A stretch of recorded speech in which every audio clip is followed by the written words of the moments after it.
En el año 1996, sobre una ventana fue descubierta sobre el cristal del edificio de la empresa financiera Seminal una misteriosa mancha que abarcaba varias de las ventanas del edificio y que juntas formaban la forma de una virgen. Durante las primeras semanas, unos 500.000 devotos le rindieron homenaje a la Virgen en Clearwater, Florida, y hacia el final de ese año, los creyentes subieron a 1 millón. Se pensaba que a través de esta manifestación la Virgen María le estaba enviando un mensaje a sus seguidores. Sin embargo, algunas de las personas pensaron que solo se trataba de corrosión, pero no podían explicar por qué la forma que tomó era tan parecida a la de la Virgen María. Mike Crisbanick, quien en ese momento era el dueño del edificio, creía fielmente que se trataba de una intervención divina. El hombre después convirtió la mancha en un altar divino y eventualmente la propiedad fue vendida a una caridad católica.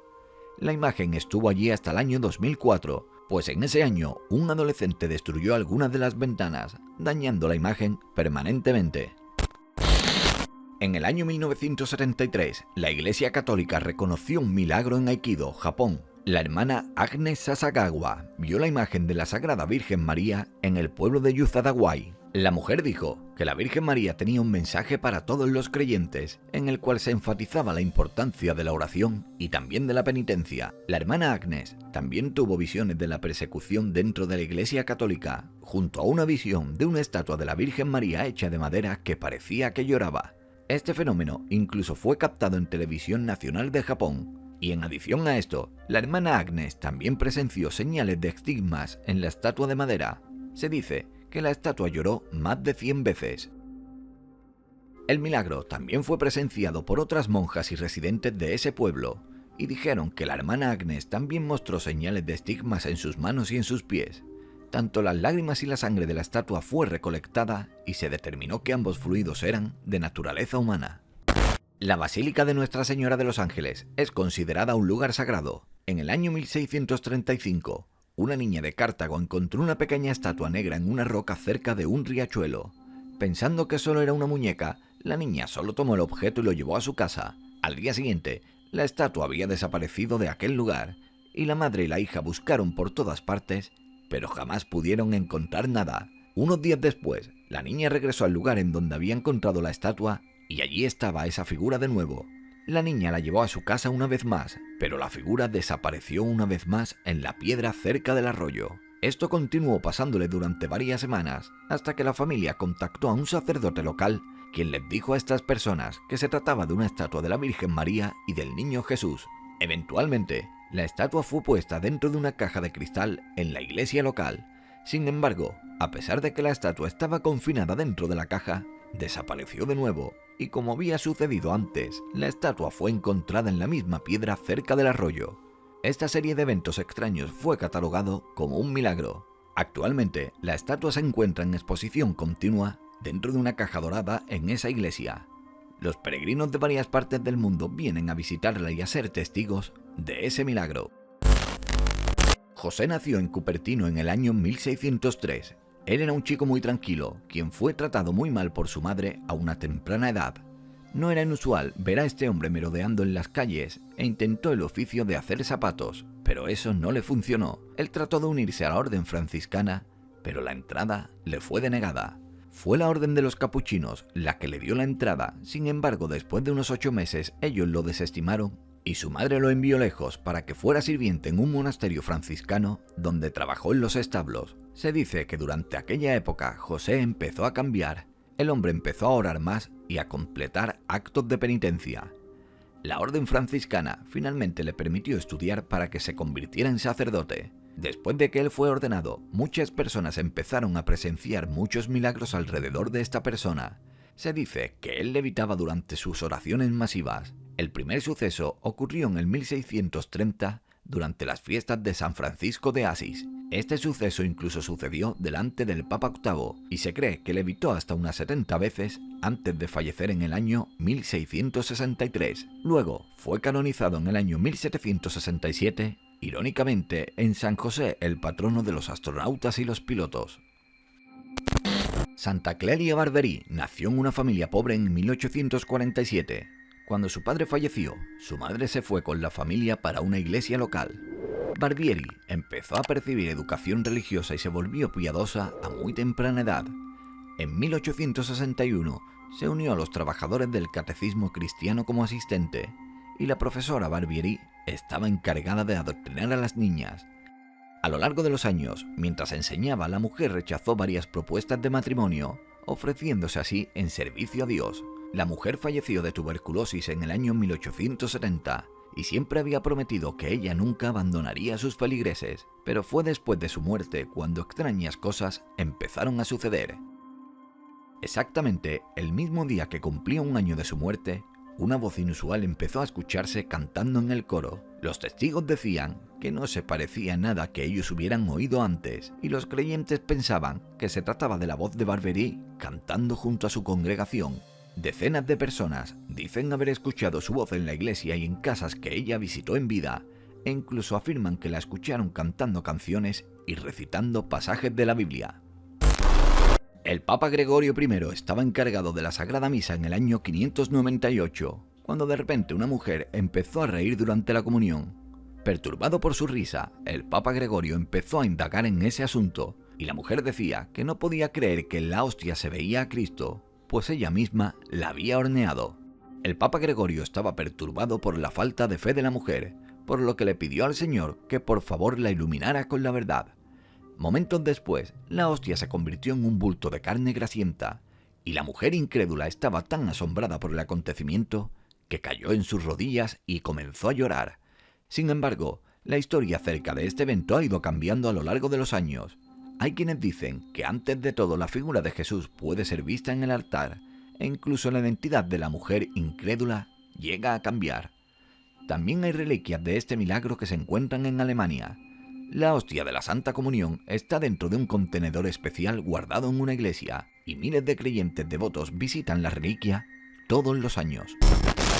El 13 de octubre de 1917 ocurrió un evento que incluso sorprendió a los científicos escépticos e historiadores, al mismo tiempo que también emocionó y exaltó a los verdaderos creyentes. Este día, miles de personas presenciaron lo que ellos considerarían un milagro, pero los testigos no solamente fueron creyentes devotos, sino también reporteros, científicos y gente escéptica.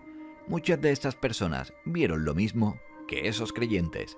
Todo empezó en mayo de 1917, cuando 3 niños ovejeros, Lucía, Jacinta y Francisco, fueron visitados por una visión de la Virgen María, pero solo la mayor, llamada Lucía, podía escuchar a la Virgen hablar, y María le dijo a Lucía que ella aparecería en el mismo tiempo el 13 de cada mes durante los próximos 6 meses. Los niños informaron a sus padres y muy pronto el rumor se había esparcido por toda la villa. Este lugar se convirtió en un lugar de reunión para los peregrinos y los curiosos el 13 de cada mes. Todos escuchaban atentamente a medida que Lucía repetía el mensaje que le había dado la Virgen María. Pero fue su última visita la que resaltó entre todas las anteriores. Lucía aseguró que la Virgen le había dicho que durante esa visita ella haría que un milagro sucediera para que todos pudieran verlo. Cerca de la hora del mediodía, un 13 de octubre de 1917, miles de personas se juntaron para presenciar este milagro. Una lluvia ligera había caído durante toda la mañana y el cielo aún estaba muy nublado.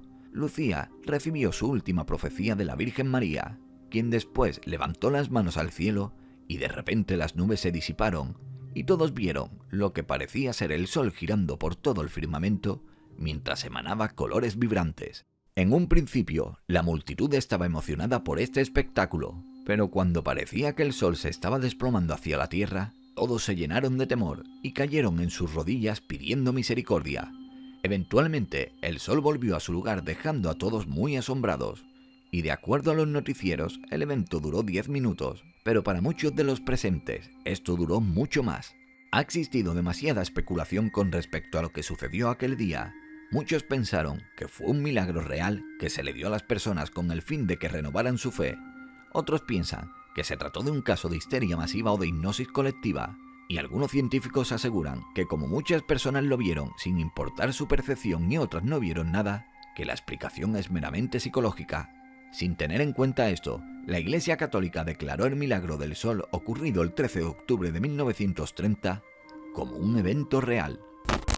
Los milagros no necesariamente deben incluir curar a los ciegos o hacer que las enfermedades incurables desaparezcan. Se dice que este hombre llamado Willard Fuller parece hacer milagros dentales. Este hombre, nacido en Grand Parish, Luisiana, asistió al Seminario Teológico Bautista del Sur y cuando se graduó en el año 1946, Willard organizó su propio ministerio. Se decía que él podía transformar las calzas dentales de plateadas a doradas. Algunas personas aseguraban que incluso sus dientes se enderezaban y que incluso los dientes que no tenía volvían a crecer. Muchas personas dudaban que algo de eso en realidad podría haber sucedido, y los escépticos decían que Fuller era un mago y que solo realizaba actos de ilusionismo. Pero cuando se mostró lo que parecía la repentina aparición de un diente de oro, se dijo que esto solo se trataba de una mancha de tabaco. Fuller fue señalado como un fraude en Australia después de ser acusado de practicar sin una licencia. Sin embargo, muchas personas piensan que Fuller realmente realizó esos milagros. El milagro de San Bernadette Soiburius es uno de los más extraños de todos. Nacida en Lourdes, Francia, el 7 de enero de 1844, esta mujer creció en una familia muy pobre, como la mayoría de las que había en esa época. Su primera experiencia religiosa llegó en 1858 cuando tenía solamente 14 años. Ese día, la mujer vio la imagen de una mujer en una gruta local que ella creía que era la Virgen María. La Iglesia Católica sospechó del evento y negó que ella hubiera visto a la Virgen María, pero a lo largo de los siguientes años, la mujer aseguró haber tenido unas 18 visiones, y la última de esas vino con la información acerca de las aguas de un río que tenían el poder de curar. La gente de la aldea pronto empezó a creer en sus historias. Sin embargo, la publicidad fue más de lo que esta joven podía pensar. Debido a esto, decidió entrar al convento de las Hermanitas de la Caridad y de la Instrucción Cristiana de Nevers, en Francia. Bernadette sufrió de muchas enfermedades a lo largo de su vida, pero nunca fue a ese río milagroso a buscar ayuda. Finalmente, la mujer sucumbió a la tuberculosis el 18 de abril del año 1879, y su cuerpo fue exhumado 31 años después por el obispo Galery de Nevers. Los doctores y los oficiales religiosos estaban sorprendidos de que la chica se viera exactamente igual aquel día que la enterraron. Su rostro no había sido embalsamado y aún así no había señales de descomposición alguna. Pareciera que simplemente se hubiera quedado dormida. Se hizo una segunda exhumación en el año 1919 y una vez más estaba en las mismas condiciones de cuando se abrió su ataúd por primera vez. Finalmente, la iglesia decidió ponerla en descanso en 1925 bajo sus propios protocolos. En la actualidad, su cuerpo yace dentro de un ataúd de cristal dentro de la capilla de San Bernadette, ubicada en Nevers, Francia. Si has llegado hasta aquí, házmelo saber dejando tu like y escribiendo algo en la caja de comentarios. Yo os estaré leyendo y regalando corazones.